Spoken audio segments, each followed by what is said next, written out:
crianças! Tudo bem com vocês?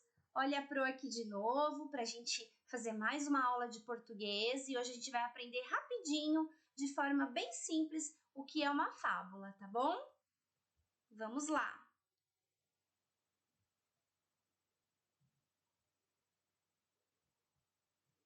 Muito bem! Fábula é um tipo de texto, uma narrativa também, muito popular e apreciada por muitas pessoas de diferentes idades. Estudos dizem que talvez ela tenha nascido lá no Oriente por volta do século V a.C., tá bom? E o próprio nome se refere a histórias contadas e passadas de geração em geração. A palavra fábula vem de fabular, que significa história, jogo, narrativa. Provavelmente você já deve ter ouvido alguma fábula em algum momento, né? Fábulas são histórias bem curtinhas, onde os personagens são animais com características humanas, né? E no final ela tem uma moral, um ensinamento. As mais comuns, que eu acredito que vocês já devam ter conhecido, ter ouvido, é da cigarra e a formiga, o leão e o ratinho, a raposa e as uvas, tá bom? E sempre a fábula vai ter uma moral. As principais características de uma fábula. Então, uma das características, como eu já disse, é que os animais são os personagens e eles têm características humanas, tá? No final, sempre tem um ensinamento. A fábula, ela pode ser contada oralmente e para uma mesma fábula podem existir várias versões, tá? Mas essas diferentes versões não vão mudar a mensagem principal da fábula, o ensinamento, a moral. E vai sempre, as fábulas sempre são escritas com o objetivo de fazer as pessoas pensarem, a refletirem, tá? Elas podem ser escritas em textos com parágrafos, né, que nós chamamos de prosa, ou em versos, tá bom? Os títulos geralmente fazem referência às personagens, o tempo e o espaço, ou ao habitat em que eles se relacionam, vivem. Tá? A linguagem é bem simples, objetiva, direta, e o texto, a fábula, ela pode ser escrita num discurso direto, quando há diálogos. Nós já aprendemos sobre isso, lembra? Bom, a estrutura de uma fábula, para você entender como é que a gente cria uma fábula. A fábula, ela é como um texto narrativo, ela precisa ter uma estrutura com começo, meio e fim. No começo ou na introdução, a gente apresenta os personagens e a situação.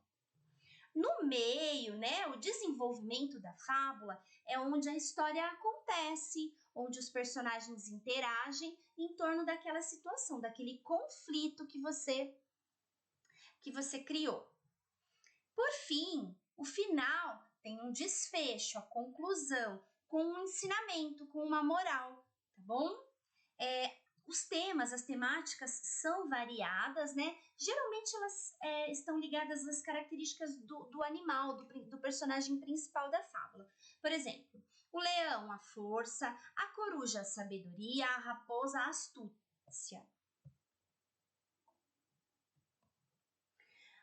A gente tem aí alguns autores, né, mais conhecidos, né, de fábulas, Fedro, La Fontaine, e tem também os autores brasileiros, né, Monteiro Lobato, Milor Fernandes, né, e a gente tem alguns exemplos de fábulas mais conhecidas aí, a cigarra e a formiga, a lebre e a tartaruga, a rã e o touro, a raposa e o corvo, o leão e o rato, e hoje é só. Eu vou deixar aqui agora no final com vocês uma fábula para vocês assistirem, tá bom? Espero que vocês tenham gostado dessa aula e um grande beijo para vocês.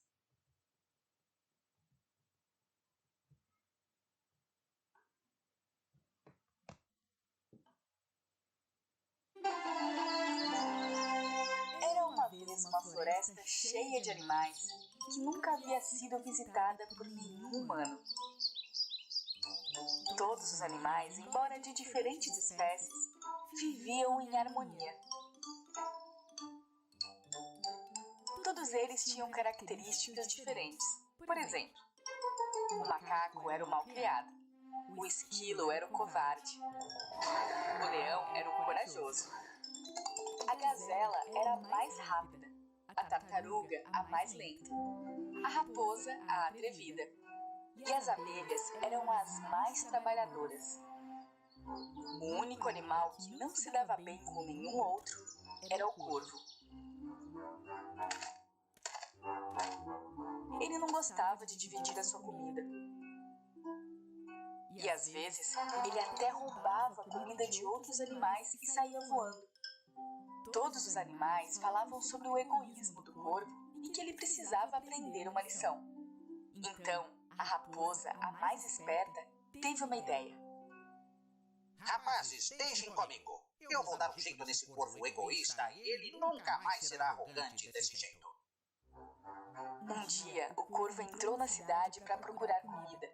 E ele voltou para a floresta com um grande pedaço de queijo na boca. E descansou em um galho. Observando de longe, a raposa fez um movimento para tirar o queijo da boca do corvo. A raposa chegou ao lado da árvore em que o corvo estava descansando. Naquele momento, ele estava pegando o queijo. Olá, meu amigo. O que você está comendo? Eu nunca vi esse tipo de comida. Chama-se queijo. Os humanos comem isso. Adoraria saber o sabor disso. Poderia me dar um pedaço? Sem chances. Você não imagina o trabalho que tive para pegar isso. E o que tem? Um dia eu te dou minha comida e estaremos quites. E por que eu comeria a sua comida nojenta? Esse queijo é muito especial e não se acha em qualquer lugar. Não importava o que ela dizia, a raposa não conseguia convencer o corvo a dividir sua comida. A raposa era esperta, mas o corvo não ficava atrás. Então, ela armou um outro plano. Ok, então coma. Eu não quero mais.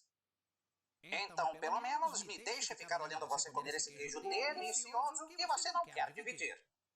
Quando a raposa começou a subir na árvore, o corvo pegou o queijo e voou para um outro galho.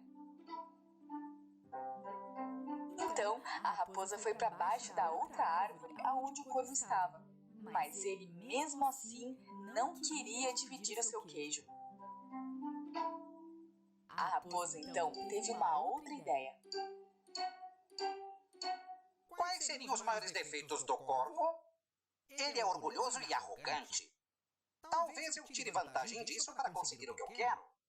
Ei, amigão, você sabe por que eu estou aqui embaixo? Para que o queijo não caísse, ele respondeu sem abrir seu bico. Por quê? Dizem que você tem a voz mais linda da floresta e que quando canta todos os animais ficam hipnotizados. Quando o corvo ouviu isso, ele afofou as penas e começou a ficar todo orgulhoso de si. Cante uma canção para que eu possa ouvir a sua voz e contar para os meus amigos. A raposa finalmente encontrou o ponto fraco do corvo. E finalmente, quando o corvo, todo orgulhoso, abriu a boca para cantar,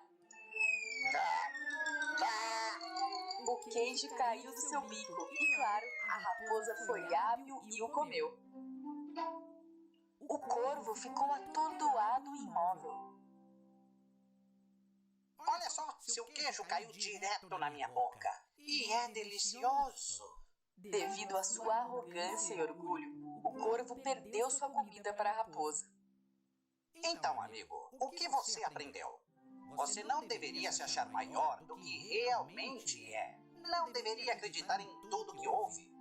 E nem sair dizendo que é o melhor. E não se esqueça, existem pessoas mais inteligentes. Depois que ele terminou de falar, a raposa foi embora para as profundezas da floresta. Daquele dia em diante, o corvo desistiu de ser arrogante e egoísta. Ele começou a ter boas relações com todos os outros animais e compartilhava toda a sua comida.